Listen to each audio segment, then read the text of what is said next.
Call the police. She has no business being in this hotel." The command sliced through the polished silence of the grand lobby with the force of a slammed gavel. Conversations stopped mid-sentence.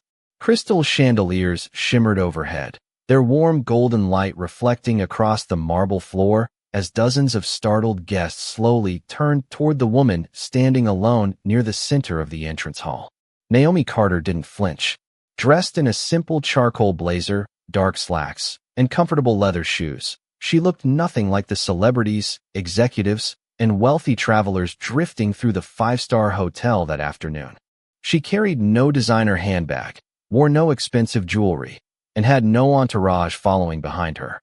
Her hands rested calmly at her sides while her quiet brown eyes moved across the lobby, taking in every detail with almost unsettling composure. The scent of polished cedar mixed with fresh lilies floated through the air. Somewhere near the piano lounge, crystal glasses clinked softly before even those sounds disappeared beneath the growing tension. Richard Collins strode across the marble floor with long, confident steps, his tailored navy suit perfectly pressed and his silver name badge gleaming beneath the lights. As general manager of the prestigious Ashford Grand Hotel, he had spent nearly 12 years protecting what he proudly called the hotel's image. In his mind, appearances mattered more than explanations. His eyes settled on Naomi once again, and every assumption he had already made hardened across his face. She didn't belong. At least, that was what he had decided the moment he noticed her walking slowly through the lobby instead of checking in at the reception desk like everyone else. "Ma'am," Richard said loudly enough for nearby guests to hear. "This property is reserved for registered guests only. I've asked you twice already. You need to leave." Naomi looked toward him with a calm expression that seemed almost too peaceful for the accusation hanging in the air. "I haven't disturbed anyone," she replied gently. "I'm simply taking a look around." Richard let out a humorless laugh. People don't wander around luxury hotels without a reason. Several guests exchanged uneasy glances. A young concierge behind the front desk shifted nervously but remained silent. Two housekeepers paused beside a linen cart, their eyes fixed on the growing confrontation. Naomi noticed them. She noticed everyone.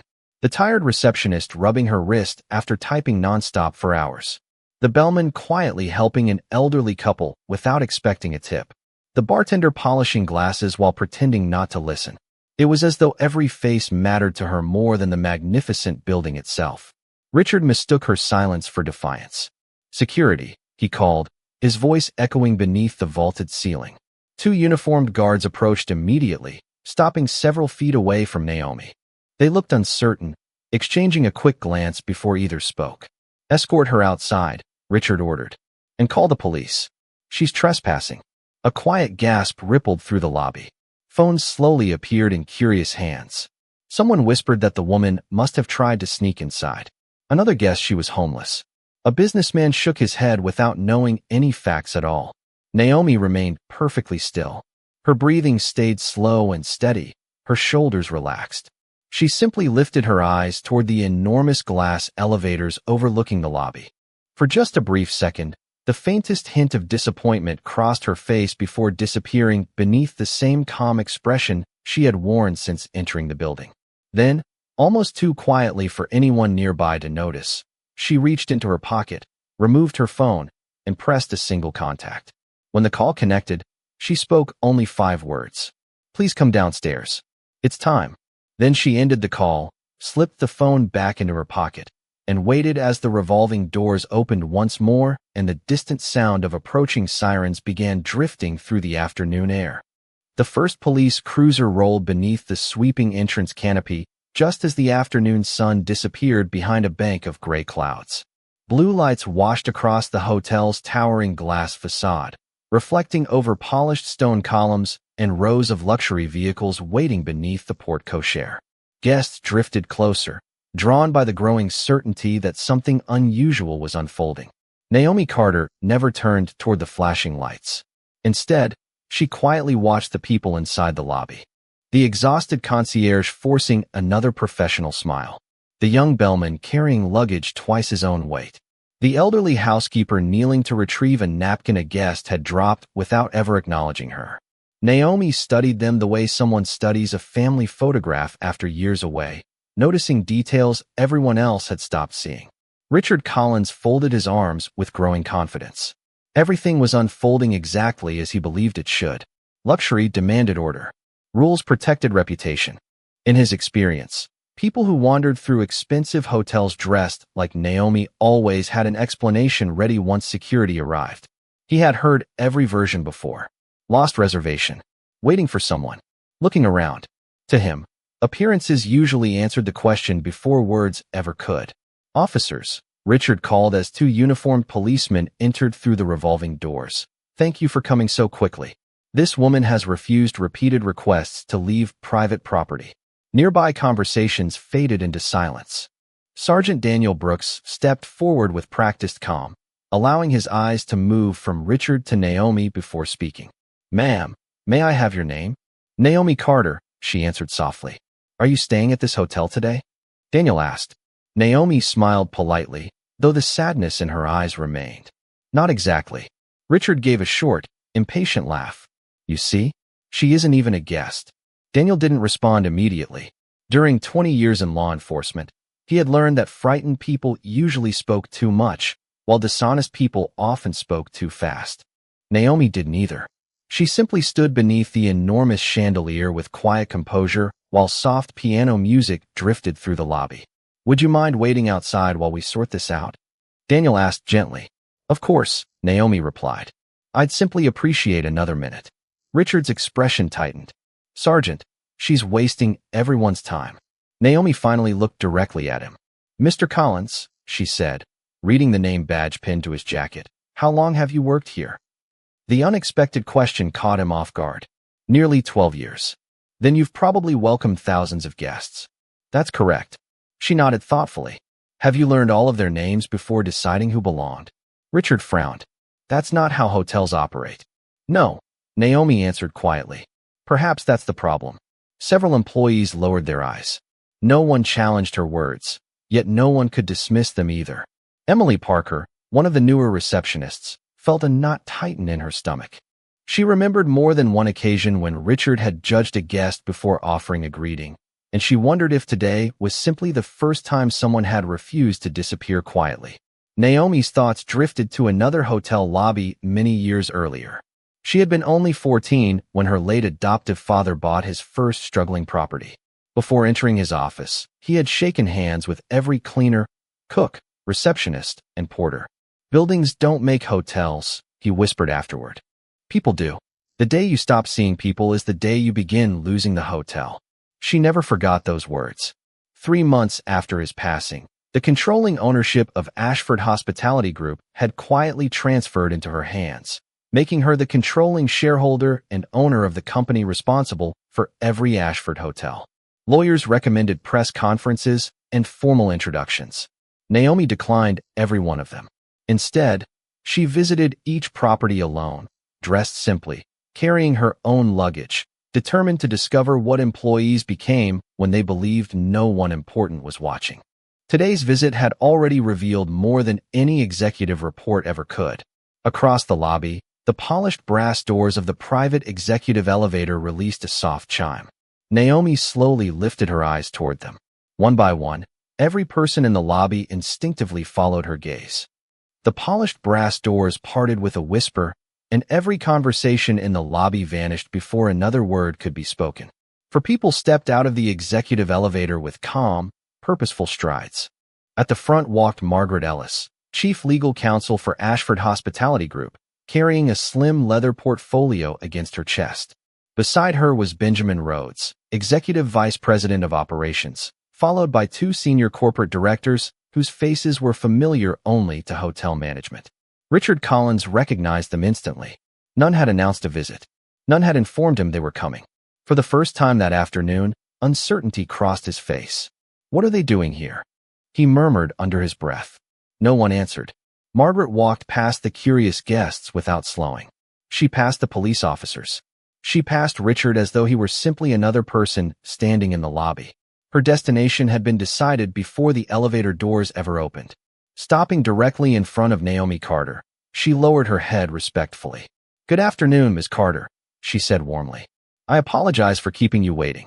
The words landed with more force than Richard's earlier command to call the police. Nobody moved. Even those holding phones forgot to keep recording. Naomi accepted the greeting with the same quiet composure she had shown from the moment she entered the hotel. "Good afternoon, Margaret," she replied. "Did everyone arrive safely?" "Yes, ma'am. The board is assembled upstairs whenever you're ready." Benjamin Rhodes stepped forward and nodded respectfully. "We're prepared to begin at your convenience." Richard stared in disbelief. He searched Margaret's face for some sign of misunderstanding, waiting for someone to explain that this was all an embarrassing mistake. The explanation never came. Sergeant Daniel Brooks quietly observed the exchange. Years in law enforcement had taught him to recognize genuine authority. Nobody looked at Naomi out of fear. They looked at her with the quiet confidence people naturally showed someone they trusted to lead. "Ms. Ellis," Daniel asked politely, "would you mind explaining Miss Carter's role within the company?" Margaret turned toward him without hesitation. "Certainly, Sergeant." She opened the leather portfolio and carefully removed a single document. Naomi Carter is the controlling shareholder and owner of Ashford Hospitality Group. Several guests frowned, still trying to understand what that meant. Margaret continued calmly. Following the legal execution of Harold Carter's estate 92 days ago, she assumed controlling ownership of the company and now oversees every Ashford property, including this hotel. Silence settled over the lobby. The pianist's hands froze above the keys. One of the security guards slowly lowered the radio he had been holding. Emily Parker covered her mouth as rumors about the company's mysterious new owner suddenly became reality. Richard felt the color drain from his face. Images flashed painfully through his mind, calling security, summoning the police, refusing to ask Naomi a single meaningful question, deciding she didn't belong before giving her the chance to speak. Naomi never celebrated the revelation. There was no smile of victory, no satisfaction, no trace of revenge in her expression. Instead, she quietly looked around the magnificent lobby, her eyes lingering not on the marble floors or crystal chandeliers, but on the employees who had stood silently through the confrontation. The disappointment she carried wasn't for herself.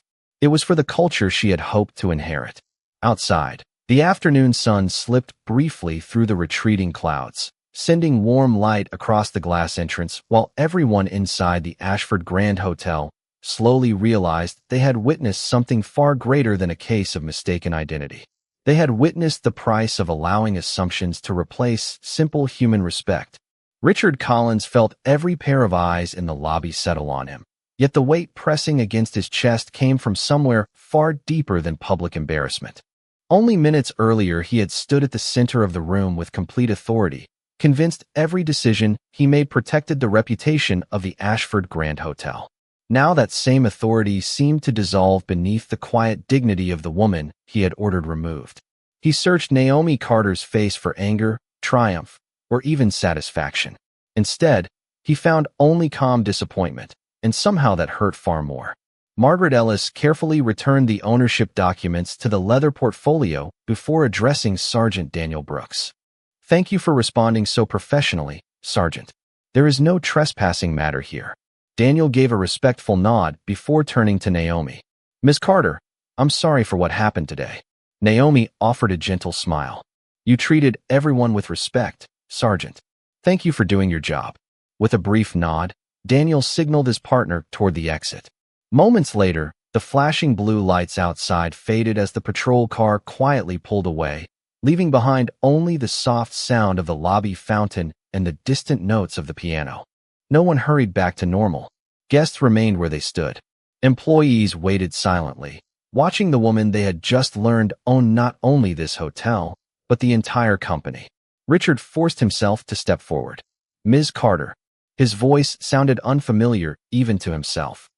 "I owe you an apology." Naomi met his eyes without speaking. Richard lowered his head. "I judged you before I knew anything about you. I made assumptions based on how you looked, how you were dressed, and where I believed you belonged. I never even gave you the courtesy of asking why you were here." His words echoed through the silent lobby. They were awkward, unpolished, and painfully honest. Naomi listened without interrupting. Around them, employees exchanged uncertain glances. Some expected her to dismiss him immediately. Others expected security to escort him out of the very building he had tried to use against her. Benjamin Rhodes remained silent beside Margaret. This decision belonged to Naomi alone. Instead of answering Richard directly, she slowly walked across the marble floor toward the reception desk. "How many people work in this hotel?" she asked. Richard blinked, surprised by the question. 243. Naomi nodded thoughtfully. Then 243 families depend on the culture created inside this building every single day. She turned toward a young concierge standing behind the counter. "What's your name?" "Ethan, ma'am." "How long have you worked here, Ethan?" "Almost 5 years." Naomi smiled warmly. "Do you still enjoy coming to work?" Ethan hesitated. The room became perfectly still. Finally, he answered honestly. "I used to." The simple sentence struck Richard harder than any public accusation. Naomi asked nothing more. She already had her answer. Walking a few steps farther, she stopped beside the elderly housekeeper who had quietly picked up the discarded napkin earlier that afternoon. "And your name?" "Mrs. Johnson, ma'am." Naomi smiled. "Thank you for taking care of this hotel." Tears immediately filled the older woman's eyes. In nearly 2 decades of service, no owner had ever spoken her name. Richard watched silently as he realized the greatest difference between himself and Naomi had never been authority or position. It was what each of them chose to notice when they entered the very same room. He had seen appearances. She had seen people. And in that quiet difference, the future of the Ashford Grand Hotel had already begun to change. No one expected Naomi Carter's next words to be softer than a whisper. "I'd like everyone to return to work," she said calmly. "Our guests deserve the same welcome they expected before this afternoon began." For several long seconds, nobody moved. Then, almost one by one, the lobby slowly came back to life. The concierge greeted the next arriving family. A bellman reached for a luggage cart. The pianist let his fingers return to the keys, filling the air with a gentle melody that seemed almost fragile after the silence. Yet beneath the familiar routine, something had changed. Every employee stole quiet glances toward Naomi, wondering what decision their new owner would make. Richard Collins remained exactly where he stood, unable to escape the growing realization that his future rested entirely in the hands of the woman he had publicly humiliated. Benjamin Rhodes stepped closer. "Miss Carter, the board is ready whenever you are." Naomi nodded. "They can wait a few more minutes." Benjamin looked surprised but offered no objection. Naomi slowly walked toward the floor-to-ceiling windows overlooking the hotel entrance. Outside, the gray clouds finally gave way to a steady afternoon rain. Thin streams of water traced the glass, blurring the city skyline into muted shades of silver. She stood quietly, remembering another rainy afternoon many years earlier when she had been 16 years old. A wealthy guest had mistaken her for a cleaner and handed her a muddy umbrella without ever looking at her face. Later, after discovering who she was, the man apologized over and over. Naomi's adoptive father had listened patiently before saying something she never forgot. "An apology can repair a moment," he told the man. "Character is what prevents the next one." The memory faded as Richard slowly approached, stopping several feet behind her. His polished shoes echoed across the marble floor, but his confidence had disappeared. "Miss Carter," he said quietly, "if you're going to dismiss me, I'll understand." Naomi continued watching the rain for a few seconds before speaking. "Will you?" she asked softly. Richard hesitated. "Yes." She finally turned toward him. "Do you understand because you're afraid of losing your position? Or because you finally understand what happened here today?" The question lingered between them. Richard searched for the safest answer, but found none.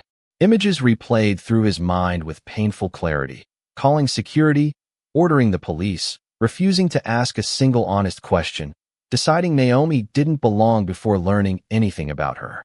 He realized the worst part wasn't calling the police. It was believing she was less worthy of respect the moment he saw her. "I saw your appearance before I saw you," he admitted, his voice barely audible. "I decided who you were before you ever had the chance to introduce yourself. That's the truth." Naomi looked at him quietly. There was sadness in her eyes, but no anger. "Then today wasn't really about me," she replied. "It was about every person who walked through these doors after someone had already decided whether they belonged." Richard lowered his head. Nearby, Mrs. Johnson quietly wiped away tears while arranging fresh flowers. Ethan remained behind the reception desk, listening without pretending not to. Even Margaret Ellis and Benjamin Rhodes said nothing, recognizing that this conversation mattered far more than any board meeting waiting upstairs. Naomi took one slow breath. "The easiest decision would be to replace you," she said. Richard nodded silently. But replacing one manager doesn't automatically change a culture. Outside, the rain began to ease as a thin ray of sunlight broke through the clouds, casting a warm glow across the lobby. Richard slowly lifted his eyes, realizing that whether he remained or left was no longer the most important question. The real question was whether he was willing to become the kind of leader he should have been long before Naomi Carter ever walked through the hotel's front doors. The rain slowed to a gentle drizzle, and shafts of late afternoon sunlight began breaking through the retreating clouds, filling the Ashford Grand Hotel with a warm glow that reflected across the marble floor. Naomi Carter stood quietly near the windows while the lobby gradually settled back into its familiar rhythm. Guests resumed conversations. Bell attendants pushed luggage carts through the entrance. The pianist returned to a gentle melody that seemed to soften the tension still lingering in the air. Richard Collins remained where he was, saying nothing. For the first time in 12 years as general manager, he wasn't thinking about occupancy rates, inspection scores, or 5-star reviews. He was watching his own employees. He noticed Lucas rushing outside to hold an umbrella over an elderly couple before they stepped into the rain. He saw Mrs. Johnson pause to comfort a frightened little girl searching for a missing stuffed rabbit. He watched Ethan patiently give directions to tourists who weren't even staying at the hotel. None of those moments had ever appeared in his reports, yet suddenly they seemed more important than every performance chart waiting in his office. Naomi slowly walked toward the seating area beside the fireplace and motioned for Richard to join her. He hesitated before taking a seat across from her. Margaret Ellis and Benjamin Rhodes remained several steps away, understanding that this conversation belonged only to them. The fire crackled softly beneath the stone mantel while rain tapped gently against the tall windows. Naomi folded her hands together. "When my father bought his first hotel," she began quietly, "people told him luxury came from expensive furniture, famous chefs, and beautiful buildings." Richard listened without interrupting. He never believed that. She smiled faintly at the memory. He believed luxury begins the moment a stranger feels genuinely welcome. Richard lowered his eyes. "I failed that lesson." Naomi studied him for a long moment before replying. "You failed it long before today. Today was simply the first time you were forced to see it." Richard closed his eyes as years of forgotten moments returned one after another. Applicants he dismissed because they didn't fit the hotel's image. Guests he greeted warmly because of expensive watches, while barely noticing families dressed more simply. Employees whose quiet dedication had gone unseen because he believed leadership meant looking upward instead of looking around. None of those decisions had seemed important on their own. Together, they had shaped the culture of the entire hotel. Naomi looked toward the busy lobby where guests once again smiled, laughed, and checked in without realizing the future of the hotel was being rewritten only a few yards away. "Prejudice rarely begins with hatred," she said softly. "More often, it begins with assumptions people stop questioning." Richard nodded slowly. For the first time, he understood she wasn't speaking only about race. She was talking about dignity, humility, and the quiet habits that determine who receives kindness before a single word is spoken. He looked back toward the employees serving guests with genuine care and finally understood what his father in hospitality had missed for so many years. A successful hotel could impress people with luxury, but only respect could make them feel they truly belonged. As sunlight slowly replaced the fading rain beyond the windows, Richard realized that changing policies would be easy. Changing himself would be the real work, and for the first time in many years, he was ready to begin. Golden afternoon light spread across the marble floor as the last traces of rain disappeared beyond the towering glass windows. Inside the Ashford Grand Hotel, an unusual stillness remained. Employees continued serving guests, yet everyone sensed that the most important conversation of the day had not ended. Benjamin Rhodes approached quietly. "Ms. Carter," he said, "the board has postponed the meeting. They'll wait as long as necessary." Naomi nodded gratefully. "Thank you." She remained seated for another moment before standing and walking slowly toward the center of the lobby. Richard Collins instinctively followed several steps behind. Guests paused discreetly, while employees looked on without abandoning their responsibilities. Naomi stopped beneath the bronze plaque engraved with the hotel's guiding words. Asterisk hospitality begins with respect. Asterisk, she studied it for a moment before turning toward Richard. Do you know why my father insisted those words be placed here? Richard looked at the plaque, then quietly shook his head. He wanted every employee to read them before every shift, Naomi replied. Not because guests needed the reminder, but because we did. Richard felt a painful knot tighten in his chest. He had walked beneath those words thousands of times without truly seeing them.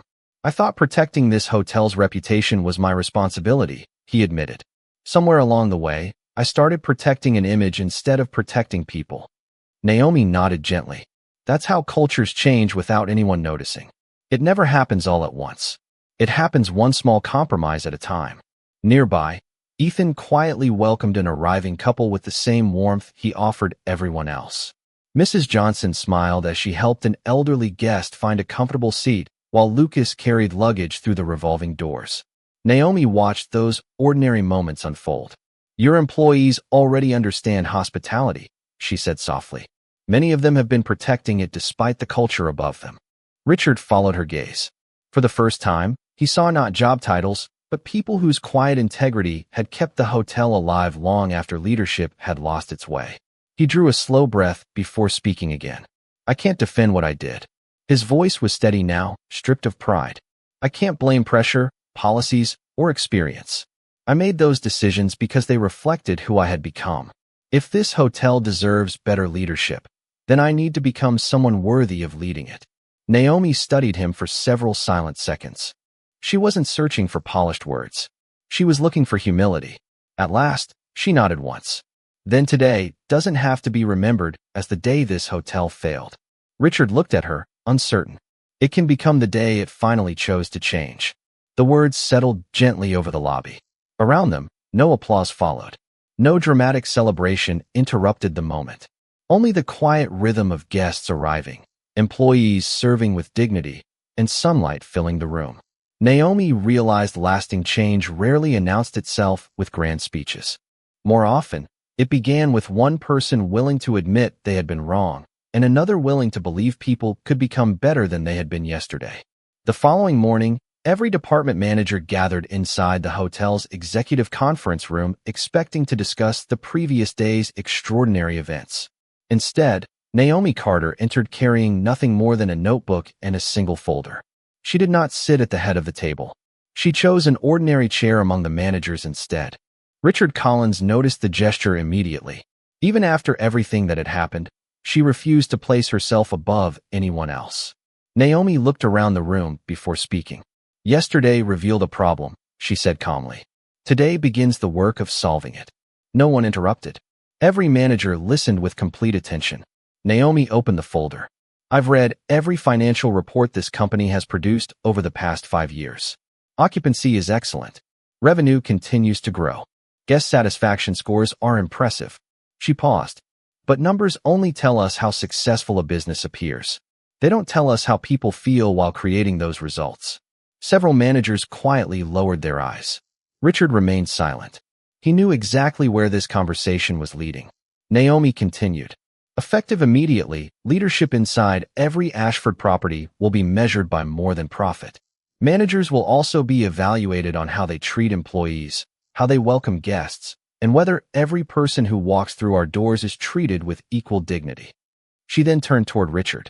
Yesterday you told me you wanted the opportunity to earn back the trust you lost.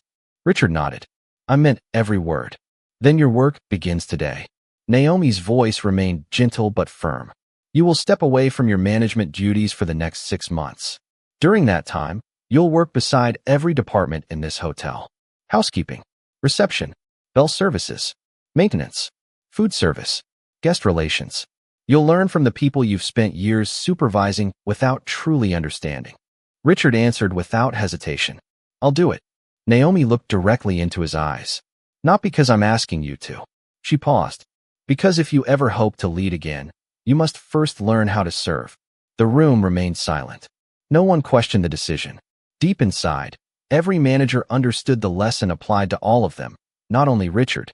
Naomi stood and slowly closed the folder. Titles may give people authority, she said.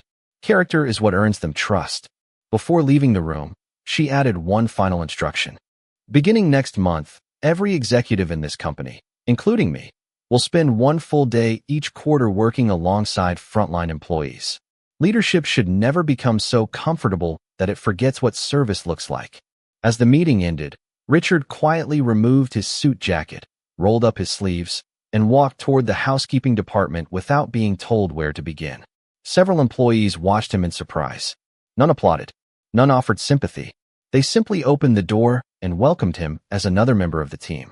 For the first time in many years, Richard entered the hallway without the authority of a general manager. He entered it as a man beginning again. Over the months that followed, he never asked for recognition or special treatment.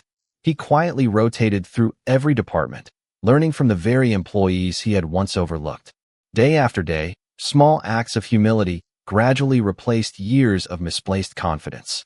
Trust returned slowly, not because anyone was told to forgive him, but because his actions gave them a reason to. By the time autumn arrived, the culture inside the Ashford Grand Hotel had begun changing in ways no policy manual alone could have accomplished. 6 months later, the Ashford Grand Hotel looked almost exactly as it always had. Morning sunlight poured through the towering glass facade. Crystal chandeliers scattered warm light across the polished marble floor, and fresh lilies filled the lobby with their familiar fragrance. Guests checking in for the first time would have seen the same elegant surroundings that had earned the hotel its reputation. What they could not see was the quiet transformation that had taken place inside the people who welcomed them. Naomi Carter had spent the past 6 months visiting every Ashford property without ceremony or publicity. She attended board meetings when necessary, but she spent far more time walking through kitchens, housekeeping corridors, reception desks, loading docks, and employee dining rooms than executive offices.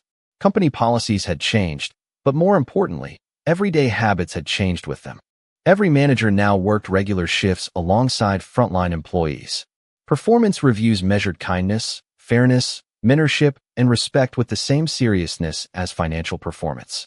Employees were encouraged to speak honestly without fear of punishment, and for the first time in years, many of them did. Richard Collins kept the promise he had made on that rainy afternoon. He stepped away from management without complaint and spent months rotating through every department of the hotel.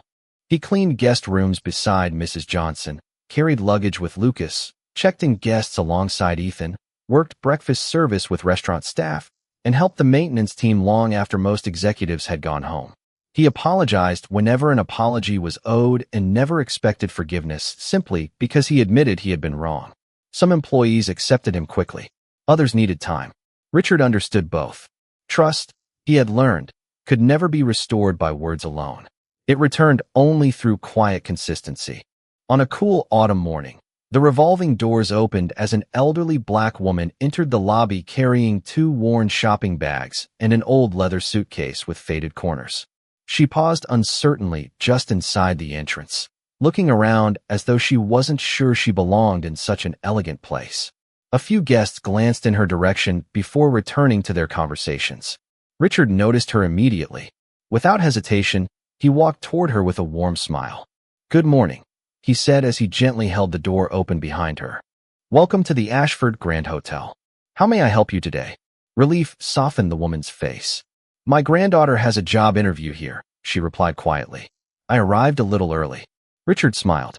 "Then you've come to exactly the right place." He lifted her old leather suitcase before she could protest, guided her to a comfortable chair beside the fireplace, and returned moments later carrying a cup of hot tea. He never asked whether she had a reservation. He never questioned whether she belonged. He simply welcomed her with the same dignity every guest deserved. High above the lobby, Naomi stood quietly on the second-floor balcony beside Margaret Ellis. Neither woman spoke. Richard laughed gently as the elderly guest shared a story about her granddaughter, completely unaware that anyone was watching him. Naomi's eyes rested for a moment on the old leather suitcase beside the woman's chair. It reminded her of the suitcase her adoptive father had carried for years, and of the lesson he had repeated throughout her childhood, that every stranger arrives carrying a story before they ever carry a suitcase. A quiet smile crossed her face. She no longer needed reports, inspections, or presentations to know whether the culture of the Ashford Grand Hotel had truly changed. She could see it in a single act of kindness offered freely to someone who appeared to have nothing to give in return. Satisfied, Naomi turned and walked silently down the corridor as laughter, rolling suitcases, gentle piano music, and welcoming voices blended into the quiet legacy her father had hoped would outlive them both.